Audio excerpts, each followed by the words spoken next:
Welcome to Poet. This is where we get a little intimate and bring you into our world of creativity and share our works as poets and authors. Yes, ma'am. This is where we become a little more vulnerable. I didn't know that was possible, of having difficult discussions and just the tip. This is a way for you to understand me a little bit more, and a way to share experiences and share some pretty raw emotions. Yeah. And what better timing is April is Poetry Month. Yes. And this is our first Poet2Poet. So Whoop, whoop. I'm gonna jump into my piece. All right. Do we want to call out? This month is Poetry Month, but it is also Sexual Assault Awareness Month. It is. So these pieces circle around that theme. Yes. So yeah. We hope you like it. I'll jump into my piece. All right. If I told you were beautiful, would you even believe it? Probably not. Because too often we define ourselves by social media standards, so we transform ourselves into someone we don't even recognize just to be recognized. The struggles of being woman are at an all-time high because society has convinced us that we're only as valuable as the likes on the page, that real women are photoshopped and they never age, that a man will only fall for us if thousands of followers follow us, and if our ass ain't fat and our waist ain't snatched, then we should settle for what we can get. They say orange is the new black, but I say fake is the new facts, because pretending to be something that we're not is a rite of passage. And we love flaunt shirts that read savage. But for $9.99 at any online boutique, anyone can be savage. And when you look at it that way, don't savage become so average? Mirrors have become examining tables, uncovering areas of improvement, proving to us that we ain't as beautiful as we tell ourselves because our body image ain't our ideal image, so we blame the photographer. Beating ourselves because we're gaining pounds and losing confidence, saving up to lift our assets up just so we can love our reflection. So back to my original question. If I told you were beautiful, would you even believe it? You see, I am up to here and living in this feminine fear of being accepted. By him, by her, by them. And as I spend countless hours in my vanity trying to uncover my vanity, trying to keep my sanity, my 5-year-old niece is watching me. You see, I was there in the courtroom when she had to face her monster. A 21-year-old man who put his hands down her pants and his penis on her back and said, "Do you like that?" She was 12. I was there when she collapsed at the courtroom doors because the weight of his presence was far more than she can take. I was there when she had to share her story in a room full of strangers, and as she shared her story, all I could think about was, how many girls never make it to the stand? How many girls have fallen victim to a man's hands and never felt worthy to tell their story? How many girls would much rather be accepted than respected by a man just because he told her that she was pretty? And how many of those girls are now women that when someone tells you that you're beautiful, you don't even believe it? This isn't another rape poem. This is a call to action, be the change, step up to the plate poem, because every day we're losing our girls in a world full of $40 dates and self-hate. So yes, we must step up to the plate so that our girls don't fall victim to men like R. Kelly with $1 million bait. We must love on our girls and lead by example. We must tell them that their beauty shines every time they smile. We must teach them that beauty is in the eye of the beholder and every beholder doesn't deserve their body. We must show them that queens uplift other queens and your light isn't diminished just because you have to share a stage. We must. Because they are watching us.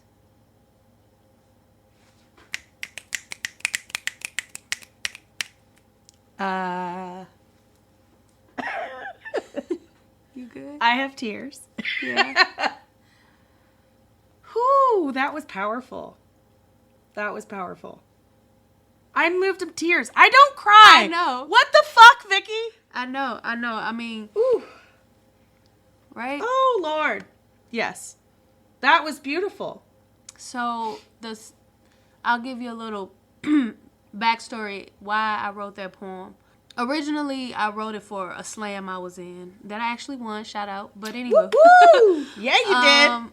Because you a bad bitch. But I wrote it because I think that nowadays we as women, we are trying to become something that we're not because we think that's what attracts the attention that we want, and not really falling in love with ourselves. And at the same time, while we're trying to perpetuate this idea based on social media and what everybody is gearing towards, we have our girls watching us pretend to be something that we're not. So we're not allowing them to be authentically themselves because they're watching us become something that we're not to get attention that 9 times out of 10 ain't even the attention that we really want nor need. We just see it glorified through these social media channels and televised that we're like, oh, I want that. Mm-hmm. And then the piece where I talk about, my niece and that situation. I was there in the courtroom when she had to face her monster.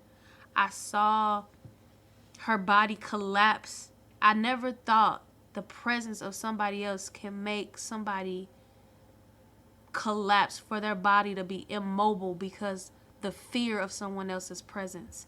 And seeing that firsthand shook me. It just shook me. And listening to her story in this courtroom and being vulnerable in front of all these strangers and being judged in front of all these strangers, and she was 12 years old. To me, I had to write about it. I had to tell people about it.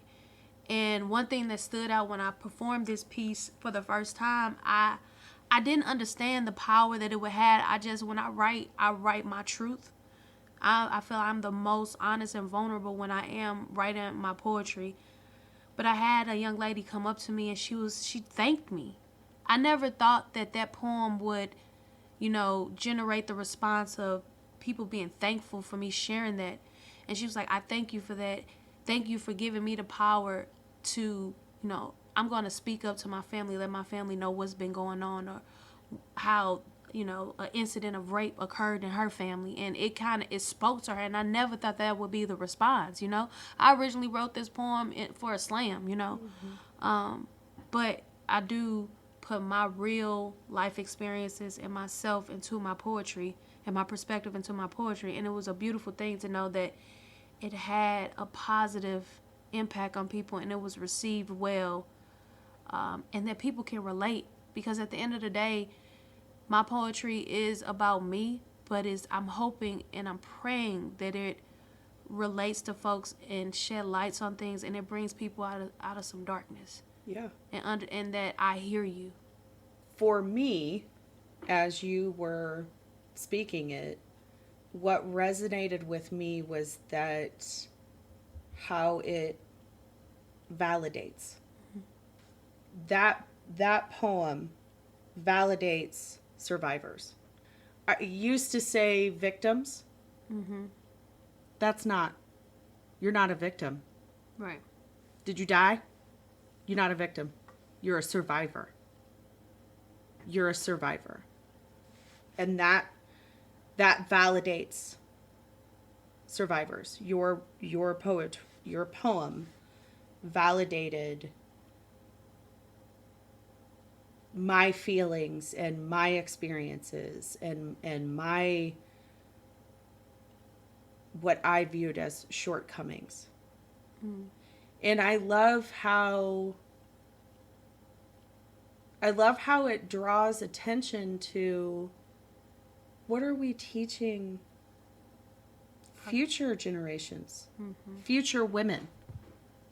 What are you teaching them? That it's not okay for you to be comfortable in every form of yourself? So I put on some pounds.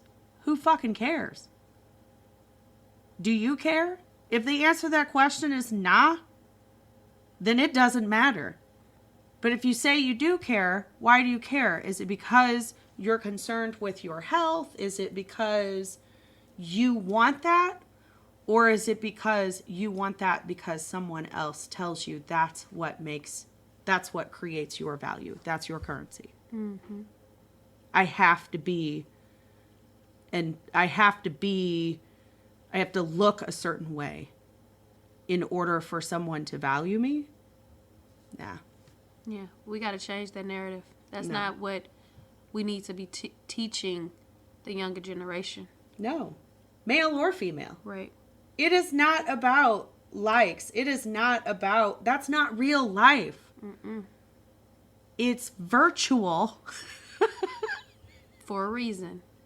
It's virtual. It has nothing to do with real life. Mm-mm. I've been 160 pounds. I've been 250 pounds. Yeah. I loved myself every step of the way. Did I want to lose weight in some situations? Yes, but it was more so from a health conscious perspective, because people in my family have succumbed to a lot of disease that were based primarily on their health and what they ate and their weight. But I still loved myself. And if nothing else, I want this poem, which is still untitled. If you guys have a title, please send it to, go to our website and give me a suggestion, shoot us an email. But I wanted the premise to be to love ourselves so much that it makes other people want to love themselves too. Mm-hmm. So. Well, it did that for me. And I don't know why you got to be bringing a broad to tears, because that was not my intent. Whatever emotion covers you from my pieces, let the spirit move you. Hallelujah. Okay. This is my church. All right. What you got for me? What you got for me? Ooh, okay. I got I've landed on this one. Okay. All right. Feel really, really vulnerable right now. Okay. But it's going to be published at some point anyway, so get over it. All right. Ruined. I hate you. I hate you. I hate you. You've ruined my life forever. You always played your stupid games. My memory is scorched by your wicked face. When I close my eyes, I see the devil in your smile. I hate you. Your smiles were from the bruises of conquering. I was your drugged slave. I was so beautiful and so untouchable. You stripped me of my sanity. I hate you. Words cannot convey my fire. You drugged me, you bruised me, you shared me, you ruined me. I hate you. Your conquest left nothing but damage in their wake.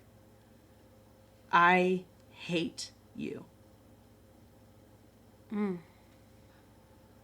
This was written for a predator. Someone preyed on me when I was a teenager, and I wrote this. This is what I was feeling after I was assaulted. That was everything that I was feeling. And I felt ruined, tainted. Not valuable. No. Ugly. Trash. Yeah. I felt like garbage. I felt like I didn't deserve anything. I didn't deserve any kind of love. I didn't deserve any kind of nothing positive. I was deserved of nothing good in the world because I was now tainted by this man. That's so much power to give over to somebody else. Yeah. The the part that hit my soul was when you said, whew, getting a little emotional. You saw the devil in his smile. I need a moment. Now you're crying. I know, I'm crying because I felt that. Because a smile is supposed to be welcoming. A smile is supposed to say, I care, I love, or it's synonymous with all this positivity. And to say you saw the devil in that, it brought out that little girl in me that would see the smiles in predators. That I'm supposed to be accepting of a smile, but there's an alternative motive behind this smile. And it's ugly. It's like an oxymoron. How can a smile be ugly? Mm-hmm. How could you take my innocence away from me and leave me to feel ruined? That is so powerful. And one, I hate that you or anybody goes through that experience because Hashtag me too. Hashtag me too. Because it's not right. And it's not fair. And it damages so many people to where you said, earlier about my poem, Victims and Survivors. Some people are truly victims. Some people are not alive today because that devil behind that smile. Mm-hmm. Wow. Girl. That shit is potent. It gives me chills. And I hate you. Like, there's so much vulnerability and release in saying, I hate you. Mm-hmm. And we teach kids not to say hate, but hate's a word for a reason. And there are some things that I hate. Yeah. And that it's okay to hate. yes, especially a fucking predator. You hear me? Somebody that preys upon your innocence and your vulnerability and you being naive. Or just praise upon you, period. Yeah. Praise upon you, period. You're a predator. Get help. Yeah. But it also all goes back to, I think we kind of touched on this in Isms Are Real, which is society has let these things be okay for so long. And by okay, I mean we look the other way. We sweep things under the rug. Mm-hmm. The family secrets. Family secrets. Or how about the way that we treat survivors in the system? Your 12-year-old niece had to speak about her experience, which is very private anyway, but had to speak about that in front of strangers in a courtroom, which is, nothing is comfortable about that. Mm-mm. And we wonder why more survivors don't come forward. The fuck you mean? Is that really a question? Is that honestly and truly a question? Because it's not really a question to me. Mm-hmm. They don't come forward because your system is shit. Yeah. Because not only did I go through that experience, I got to relive it in front of people and in front of him. Right, and being judged on whether I'm telling the truth. My truth. Revisit the pain and then hope people believe that my pain is real. What the fuck does that say to survivors? Why would you want to put yourself through that? And if he goes to jail, they have opportunities for parole. You got to go in front of the parole board and tell your fucking story again. Are you fucking serious? Seeing my niece and other victims, survivors, go through that is the bravest thing you could ever do. It is absolutely. And it takes so much Strength. conviction. And conviction. Mm-hmm. Because there are so many people that are silenced by predators. Because predators are not just strangers. And most of the time, they aren't strangers. Most of the time, they're your friends. They're your family.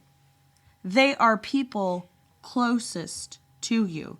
That's frightening.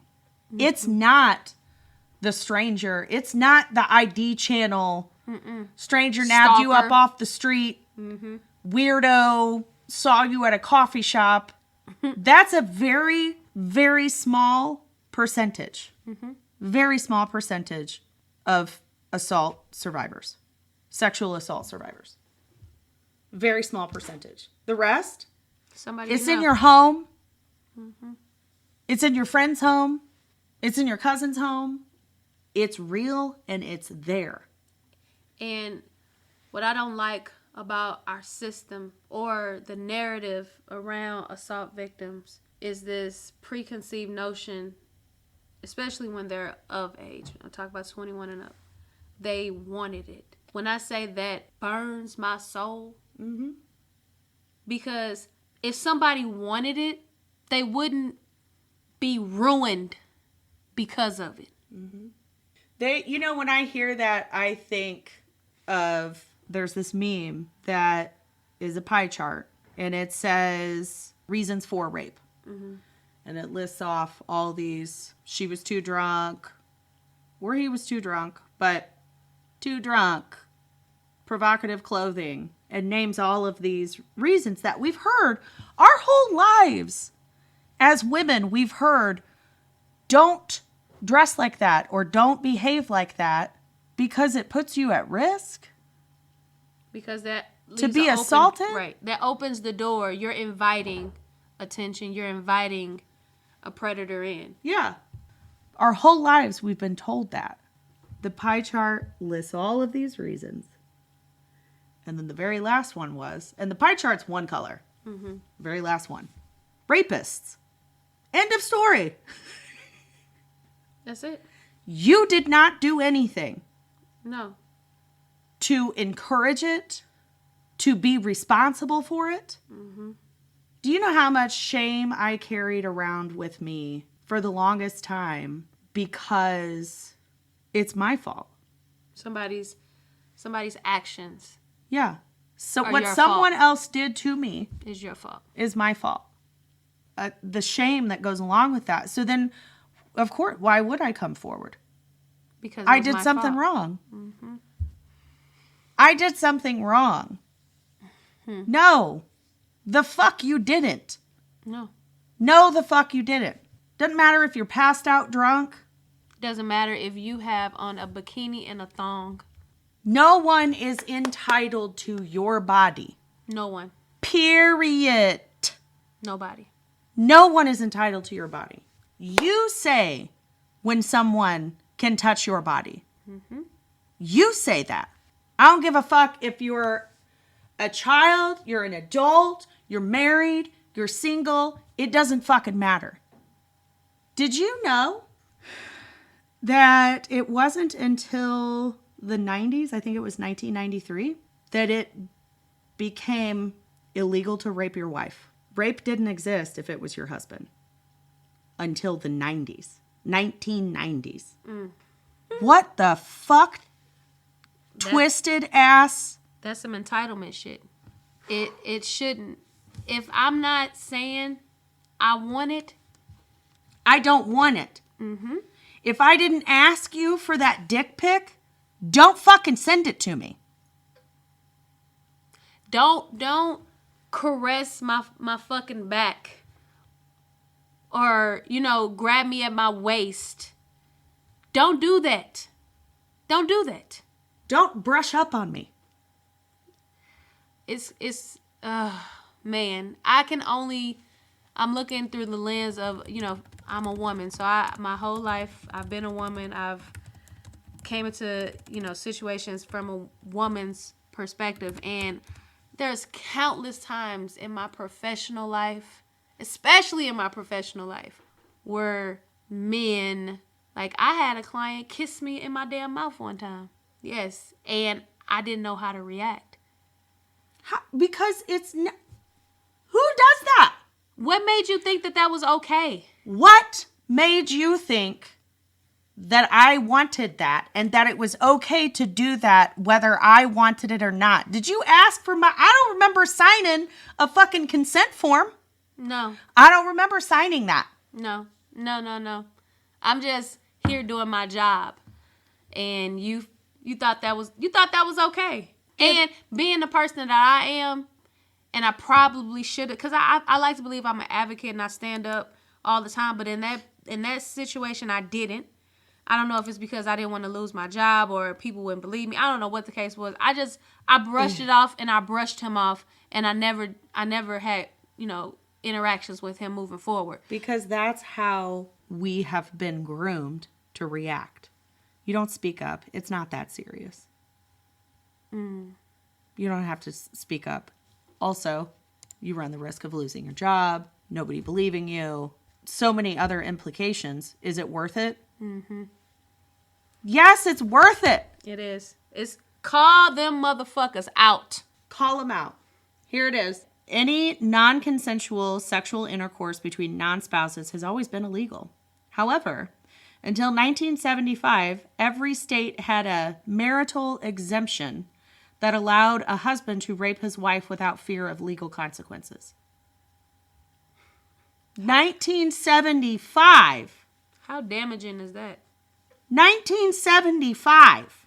By 1993, largely in response to the women's rights and equality movement, every state and the District of Columbia had passed laws against marital rape. However, it is often still more difficult for a spouse victim to prove that she didn't consent to her husband than it would be to prove non-consent with a stranger. So because you're my husband, you're entitled to me? To your body. Just because you put a ring on it doesn't mean that you fucking own it. Mm-hmm. This isn't slavery. Since 1993, all 50 states and D.C. have enacted laws against marital rape. The only marital exemption that still exists in some states is for statutory rape. All right, can you help me understand, Vicky? Mm-hmm. What is we doing here? What is we doing here? Like back to my poem, we have to teach our girls and our boys that beauty is in the eye of the beholder, but every beholder doesn't deserve your body. And you get to say when. You get to say when. And you get to say no. And it's okay to say no, whether you're in a relationship or you're not in a relationship. Alan, I piss him off. I tell him no a lot. And that's real stuff. Because it's my body, my fucking choice. Yeah. It's still, to me, there's still a rape, like it's a rapey vibe if I'm doing it when I don't want to. If I'm doing it because I feel obligated to do it. And if you're a real man, that's not what the fuck you want anyway. Mm-mm. If you're a real man, I'm not going to, my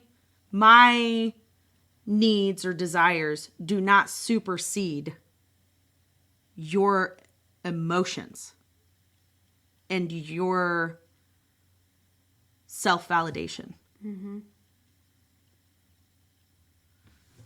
So I was reading from where I got the information, the stats, is the criminaldefenselawyer.com.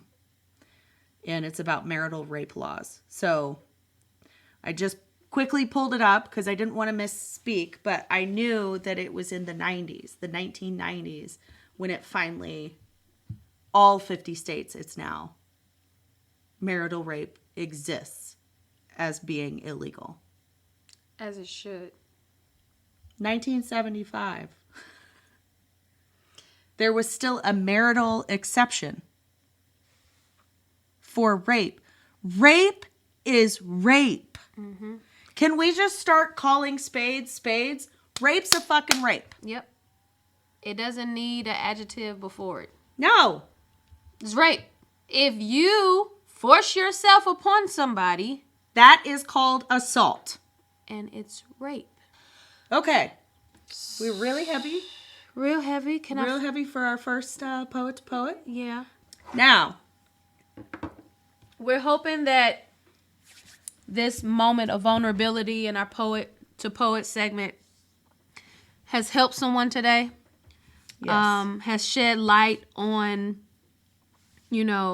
sexual assault and what we all can do to change this from occurring moving forward.